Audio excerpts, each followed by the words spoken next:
So the Supreme Court's decision in Bruen has now led to a new case being filed against the California handgun roster. So let's talk about this. But real quick, before we jump into this video, if you think the handgun roster is unconstitutional and needs to be done away with, go ahead and hit that like button and subscribe. Also want to give a shout out to one of the main supporters of this channel, which is USCCA. Through your membership, you get training, education, and self-defense liability protection. So if you carry a firearm, I highly recommend you take a look into USCCA, and I'll put a link to them down in the details section. So like I said in the intro, I have some really cool news for you guys, and it has to do with the filing of a new lawsuit against the California handgun roster. The name of the case that we're going to be talking about in this video is Boland v. Bonta and was filed by CRPA. Now, one of the additional cool factors that has to do with this case is the fact that Reno May is one of the named plaintiffs in this case. A lot of you guys likely watch my channel and watch Reno's channel as well, and Reno has signed on as a plaintiff to this lawsuit to sue the state of California because of their unconstitutional handgun roster. A lot of you guys know Reno because you watch his channel, and a lot of you guys know that we are friends. We talk a lot quite often offline. We text here and there. So I actually talked to him right before this came out, or sorry, I talked to him right after this came out, and I asked if he was going to do a video. He said he's going to be doing a video. I'm going to link that down below in the details section, in the comment section. So please go support him, watch his video. He's likely going to talk a lot about the details of whatever he can, because he's also a plaintiff in this case. So I don't know what he's allowed to talk about versus what he's not allowed to talk about. So go support him, go support CRPA. And in this video, I'm just going to talk about some of the takeaways that I got from this lawsuit and some things that I predict going forward. So to start off the complaint, it states that despite the plain text of the Second Amendment, the United States Constitution that protects infringement of the people's right to keep and bear arms, California has some of the most erroneous firearms restrictions of any state in the Union. One of these restrictions is the product of California's Unsafe Handgun Act, the UHA, which is the handgun roster, and that is statutes California Penal Code section 31900 through 32110. The UHA requires that handguns be drop tested to determine whether they are safe from accidental discharges and be equipped with certain safety features to be sold in California. Any handgun that does not undergo these tests or lacks these features is unsafe and cannot be sold in the state of California.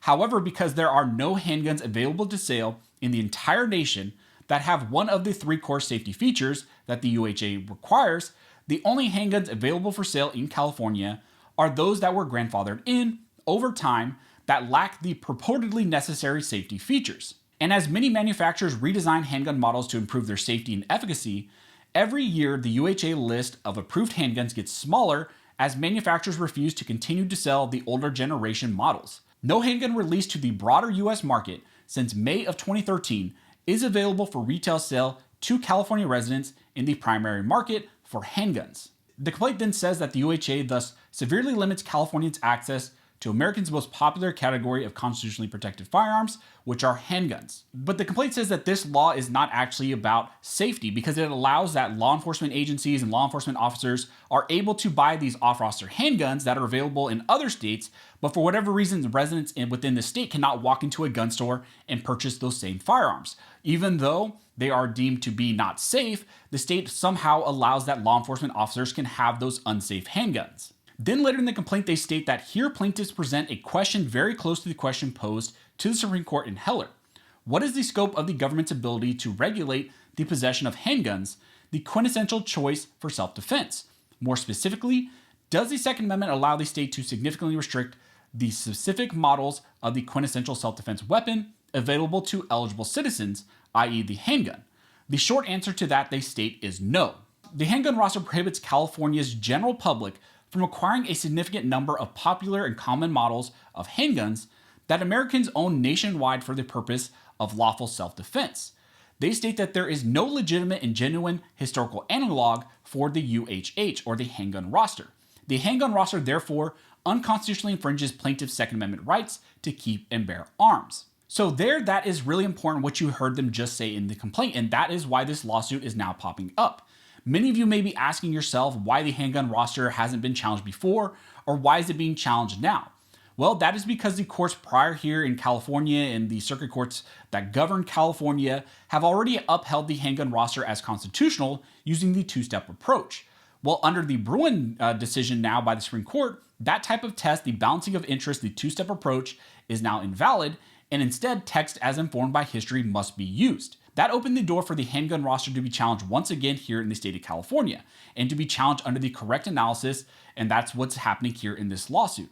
The burden is now on the state of California to find a historical basis dating back to 1791 that justifies restricting what type of common arms someone can have because they are deemed safe over another. The burden is now on the state of California to find a historical basis or analog dating back to 1791 that justifies this handgun roster in the state of California. And that is going to be very hard for the state of California to do because there is no historical analog or no historical justification dating back to 1791 that restricts or creates a list of firearms that are approved for sale or approved for possession versus those that are not. Now, going forward, you may be asking yourself, what happens now?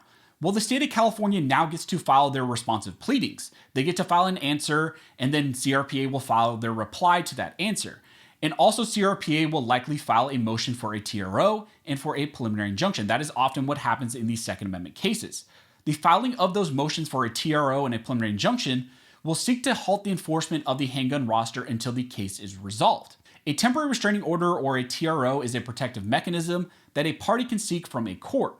The standard to be granted a TRO is similar to the standard for obtaining a preliminary injunction, with the primary difference being the duration of time that a TRO is in place versus a preliminary injunction. A preliminary injunction remains enforced throughout the duration of the entire case, while a TRO, which are traditionally entered into on an emergency basis, are for a limited duration of time. Again, it's a limited time and it's usually for an emergency basis. TROs are often granted on an ex parte basis as well, and it's kind of the burden of the person seeking the TRO to show that some sort of significant harm will come if the court does not grant that specific motion. But usually they are coupled. A TRO also comes with a preliminary injunction. So the main difference between a TRO and a preliminary injunction is the length of time that protection is granted and the situation in which they are granted. Now, also in the complaint, they are seeking a permanent injunction, and that's a little bit different than those other two that I just discussed. A permanent injunction really is kind of the end game injunction that one seeks in these types of cases. A permanent injunction is what is issued by a judge after a case is resolved, and it permanently bars some sort of conduct. For example, here, it would permanently bar the state of California from enforcing that law which puts in place the handgun roster. But instead of waiting for the case to be completely resolved, a TRO and a preliminary injunction gives some sort of similar relief just earlier in the case. To obtain a TRO or other injunctive relief like a preliminary injunction, a plaintiff must establish first a substantial likelihood of prevailing on the merits, 2, irreparable harm unless the injunction is issued, 3, that the threatened injury outweighs the harm that the preliminary injunction may cause the opposing party, and 4, that the injunction, if issued, will not adversely affect the public's interest. Now, you may ask yourself, what are the odds that a TRO or preliminary injunction will be granted against the handgun roster? The odds right now really are better than they ever have been. We recently saw in Colorado an Obama-appointed district judge granted a TRO against an assault weapons ban and a ban on so-called large-capacity magazines, and that was because of Bruen. Now, another thing that's really important that I want you guys to keep in mind is that there is another case led by FPC which is likely going to attack the handgun roster as well, and I would almost put money on that. That is the Rena v. Bonta case. That was a case I originally helped with when I joined FPC, and in the original complaint that was filed, the handgun roster was challenged. However, it was dismissed, or that aspect of the case was dismissed, because the district court judge there said, well, that issue is already foreclosed, but that was before the Bruen decision. Now the district court judge in that case is allowing FPC to amend their complaint, and they have until August 22nd to amend their complaint.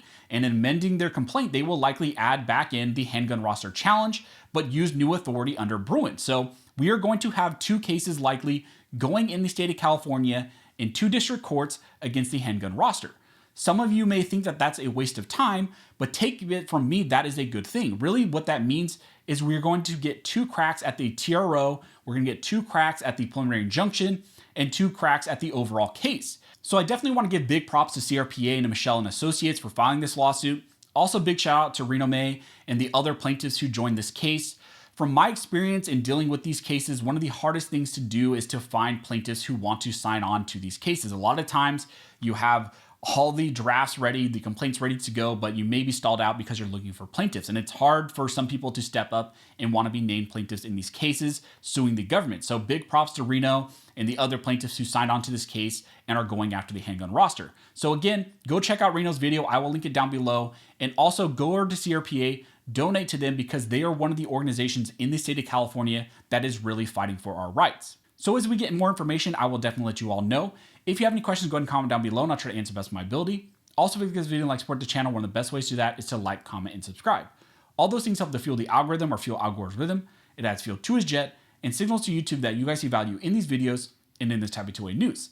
Again, I want to thank everybody who likes, comments, subscribes, who hits the notification bell, who shares these videos. You guys are directly impacting these videos, impacting this channel, helping me to reach and educate more people than I could ever do on my own. So again, thank you so much for all of your support. And as always, thank you all for watching. Don't forget to like and subscribe. And never forget, this nation was built by armed scholars, and this nation will be maintained by armed scholars.